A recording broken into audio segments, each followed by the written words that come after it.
Hi everyone, I am Satya Degani. Welcome back to my channel creativity 3.0।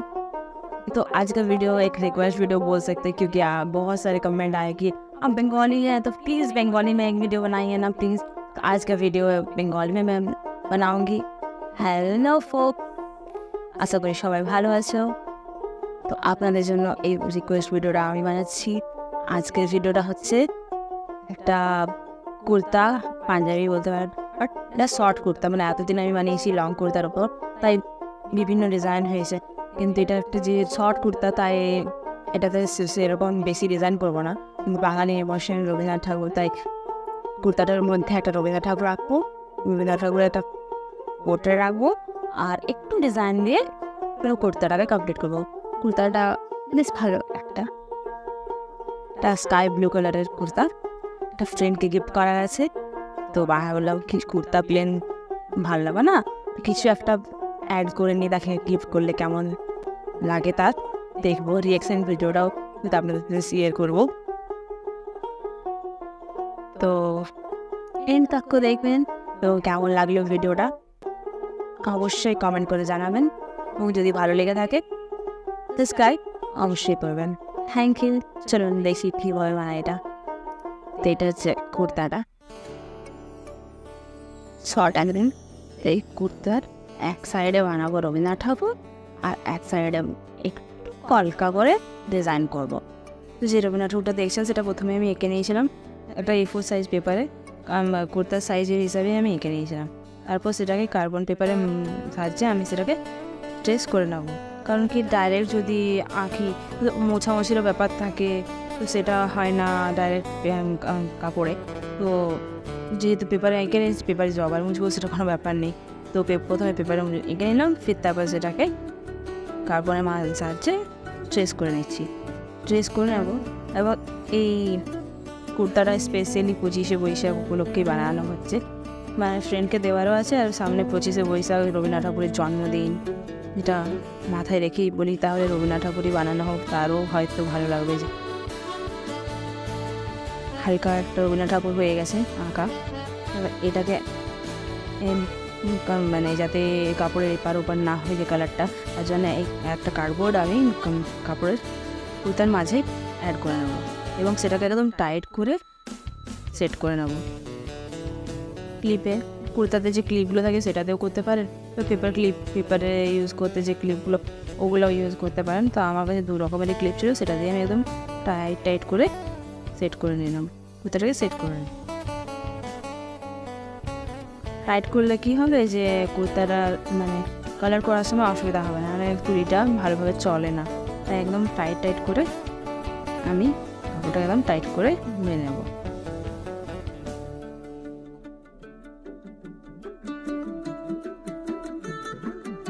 এইভাবে আমি tight করে নিয়েছি। এরপর এই যে রবীন্দ্রনাথ ঠাকুরটা, এটাকে আমি ভেবেছি নর্মালি সবাই তো মানে অনেক যতগুলো ছবি দেখলাম সবাই মানে সেই স্কিন কালার বা ওইটা, আমি ভাবলাম স্কিন কালার তো নর্মালি সবাই করে, এবার ওটা হচ্ছে নর্মাল।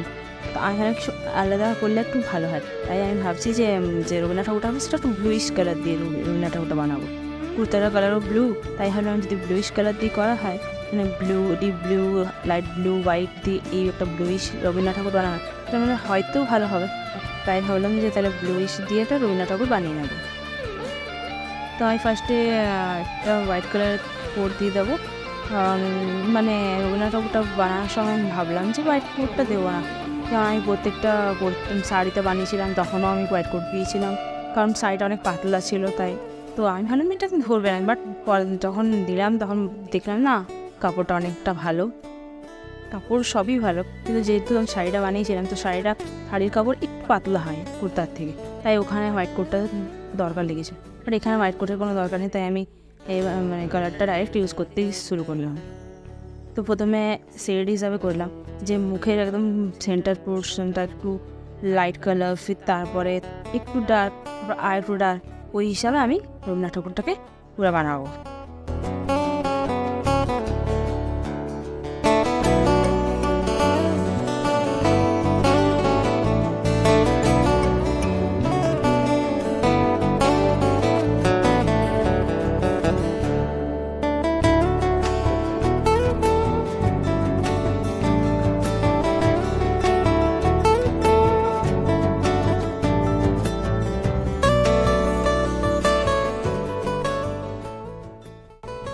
এটা আমার ফার্স্ট টাইম পোর্ট্রেট কোনো কাপড়ের ওপর, মানে কুর্তা বলতে পারেন, যে কোনো মানে এইসব এরকম সারফেসের ওপর আমার ফার্স্ট টাইম কোনো পোর্ট্রেট বানানো।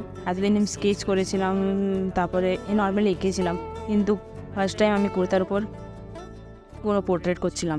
আমার মানে বিশাল ভয়ই লাগছিলো যে পারবো কি না, যদি না পারি, না হয় এক্স্যাক্ট যদি না হয় রবীন্দ্রনাথ ঠাকুরটা, তাহলে কিন্তু মানে কুর্তাটা তো যাবেই, তারপরে এত পরিশ্রম সব বৃথা যাবে। তারপরে যখন একটু একটু করতে লাগলাম, মানে ফেসটা যখন করা হলো, তখনও মনে হচ্ছিল না হচ্ছে না। কিন্তু যখন চুলগুলো, দাড়ি, গোপ বানালাম, তারপর মনে হচ্ছে হ্যাঁ না হয়েছে। তো এন্ড পর্যন্ত দেখুন এবং কেমন হয়েছে অবশ্যই কমেন্টে জানাবেন। রবীন্দ্রনাথ ঠাকুরটা কেমন হয়ে মানে পুরো হওয়ার পর কেমন লাগছে অবশ্যই কমেন্টে জানাবেন। এবং আপনাদের 25শে বৈশাখ কেমনভাবে আপনারা স্পেন্ড করছেন অবশ্যই কমেন্টে জানাবেন।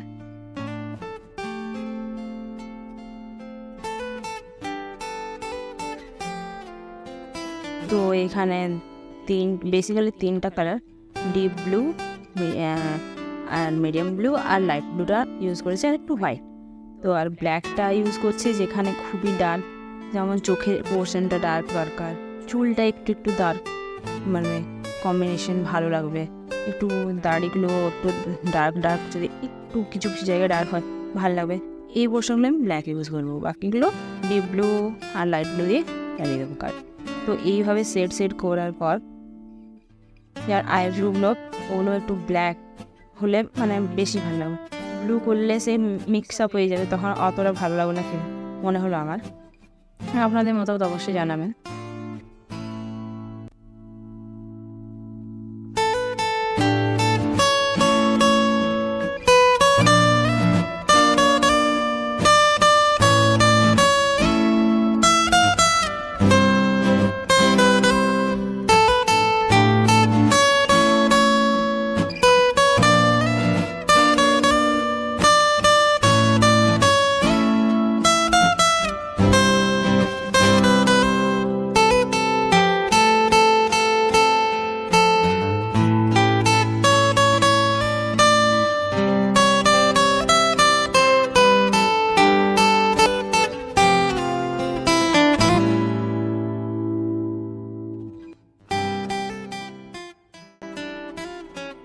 আমি কাগজটা সামনে রেখেইছিলাম, কারণ কালারটা করার পর চোখগুলো, মুখগুলো, ফেসটা মানে কিছু কিছু লাইন্স বোঝা যাচ্ছিল, সেগুলোকে আমি দেখে একদম নিখুঁতভাবে বানানো। যতটা ডিটেলিং দরকার, যতটা পেরেছি ততটা ডিটেলিং ইউজ করার চেষ্টা করেছি, কারণ ডিটেলিং না থাকলে রবীন্দ্রনাথ ঠাকুরটা ভালো লাগতো না। আমি যতটা পেরেছি ডিটেলিং করার চেষ্টা করেছি।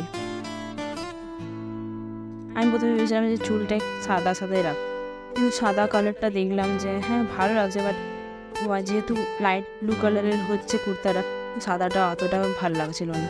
তাই ভাবলাম তাহলে ব্লুইশ যেমন মুখটা করেছি, ফেসটা সেমনি ব্লুইশ কালারেরই করে দিই। তা আমার করতে চেয়েছিলাম সেই একটু মিডিল এজের একটু পরের এজটা, বাট হয়ে গেল সেই মিডিল এজটাই। তো ভালো লাগছে বেশ।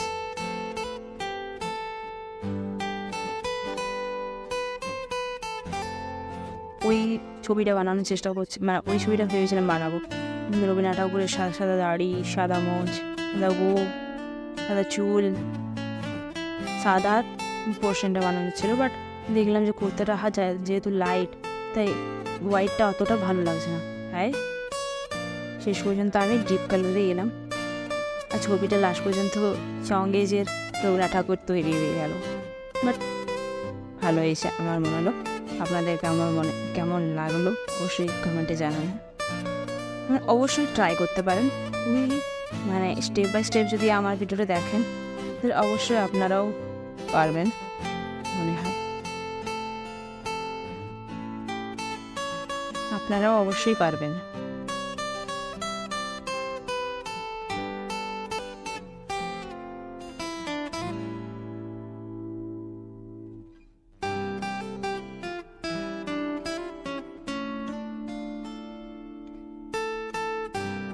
এখানে আমি মিডিয়াম ইউজ করেছি, মিডিয়ামটা হচ্ছে মিডিয়াম 1, মিডিয়াম 2টা হচ্ছে গ্লিটারি কালারের জন্য, আর আর এটা নর্মাল, আমি অ্যাক্রেলিক নর্মালটা, তো নর্মাল অ্যাক্রেলিকের জন্য মিডিয়াম 1টা লাগে, এবং যেটা পাউডার বেস অ্যাক্রেলিকটা পাওয়া যায় যেটা কি গ্লিটার টাইপ, ওইটার জন্য মিডিয়াম 2টা লাগে।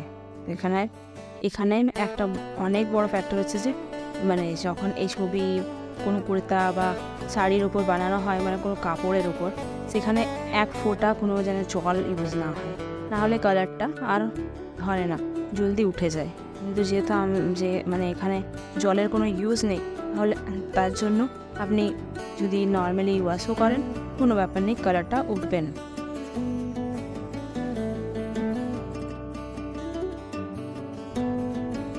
অনেকে বলে যে কালারটা উঠে যাবে না, তো তাদেরকেই বলি, তাদের উদ্দেশ্যে আমার এই কথাটা, যে আপনারা যদি সেরকমভাবে কুর্তা বা এইসব তো রেগুলার ব্যবহারের জন্য নয়, মানে রেগুলার কেউ পরে না, তো যেহেতু আপনারা অকেশন ওয়াইজ পরবেন বা কিছু, তো আপনাদের ওয়াশটাও সে কমই হবে, তো সেই জন্য। আর যদি যে কোনো কাপড় বেশিক্ষণ ভিজিয়ে রাখলেও খারাপ, তো সেই প্রসেসটাও এখানেই সেম ব্যবহার হবে। বেশিক্ষণ কোনো কাপড় মানে বেশিক্ষণ ভেজানো যাবে না, জাস্ট ডিটারজেন্টে ডুবিয়ে উঠিয়ে দিলে এবং ধুয়ে মেলে কোনো ছাওয়া জায়গায়, ডাইরেক্ট সানলাইটে না মেলে কোনো ছাওয়া জায়গায় কাপড়টাকে শুকাতে দিলেই, তাহলে কোনো রকমে কালারটা উঠবে না। আর যদি আপনি দেখেন ডাইরেক্ট সানলাইটে মেলে দেন কাপড়টাকে শুকানোর জন্য, বা আপনি ডিটারজেন্টে 5-10 মিনিট ভিজিয়ে দিলেন, অমনি করলে যে কোনো কাপড় খারাপ হয়ে যায়। এটা তো একটা কালারওয়ালা বানানো, জাস্ট ডোবালেন ডিটারজেন্টে, যেখানে হয়তো আপনার কুর্তাতে কোথাও দাগ লেগে গেলো বা ময়লা, সেখানটা জাস্ট হাত দিয়ে একটু ঘষে নিলেন এবং ভালো করে ধুয়ে আপনি মেলে দিলেন কোনো ছাওয়া জায়গায়, মানে যেখানে ডাইরেক্ট সানলাইটটা না পড়ে, যে কোনো জায়গায় যদি আপনি মেলে দেন, আপনার কুর্তাটা অনেক দিন টিকে যাবে, একদম মানে নতুনই টিকে যাবে, কোনোভাবেই কোনো কালার উঠবে না। অনেকেই কোশ্চেন করছিল, তাই আমি আপনাদেরকে বলে দিলাম। আর আপনাদের মনেও হতে পারে যে হ্যাঁ কাপড়টা কালারটা যদি উঠে যায়, কোনো রকমের কোনো ভয় নেই, মানে কোনোভাবেই কালারটা উঠবে না, মানে মেন ওয়াশের জায়গাটাতেই কালারটার একটা প্রবলেম হয়, বাট ওয়াশটা যদি আপনারা ঠিকভাবে করেন, তাহলে আর কোনো মানে কালারটার কোনো ব্যাপার নেই। আমি এখানে যতটা পেরেছি ডিটেলিং ইউজ করার চেষ্টা করেছি, কেমন হলো অবশ্যই কমেন্টে জানাবেন।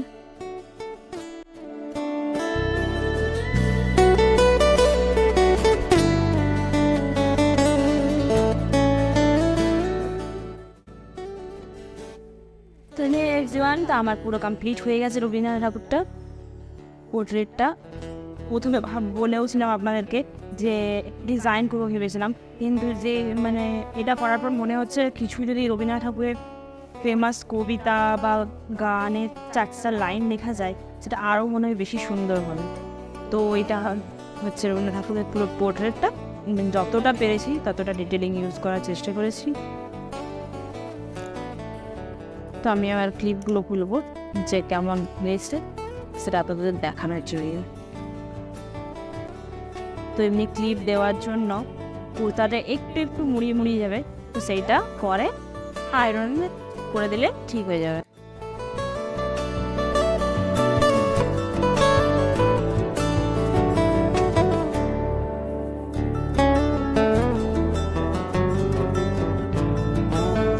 তো এটা যেতে করেছি, তো একটা কার্ডবোর্ড নিচে দিয়েছিলাম, তো দেখবেন কার্ডবোর্ডটার ওপর ছিটে গেছে। আস্তে আস্তে আগে ছাড়িয়ে নেব।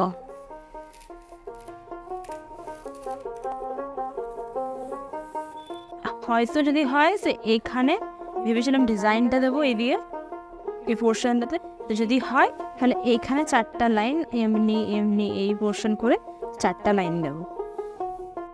তো আমি অনেককেই জিজ্ঞেস করলাম যে কুর্তাটা তো শর্ট, তো বেশি মানে আরেকটু যদি কিছু অ্যাড করা যায় তো ভালো হবে। তো অনেকে বললো হ্যাঁ ভালো লাগবে, করতে পারিস, কারণ যেহেতু সাইডে একটা জায়গা আছে।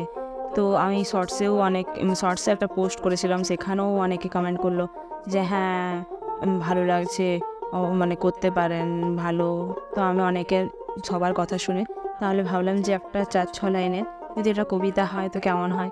তখন আমি কিছু কবিতা খোঁজার পর একটা খুবই সুন্দর কবিতা পেলাম। তো কবিতাটা আমি বলবো না, আপনারা পড়ে বলবেন যে কবিতাটা কেমন মানে কবিতাটা লিখলাম, লেখাটা কেমন হয়েছে, এবং কবিতাটা আমার বেশ সুন্দর লাগলো। আপনাদের কেমন লাগলো অবশ্যই জানাবেন।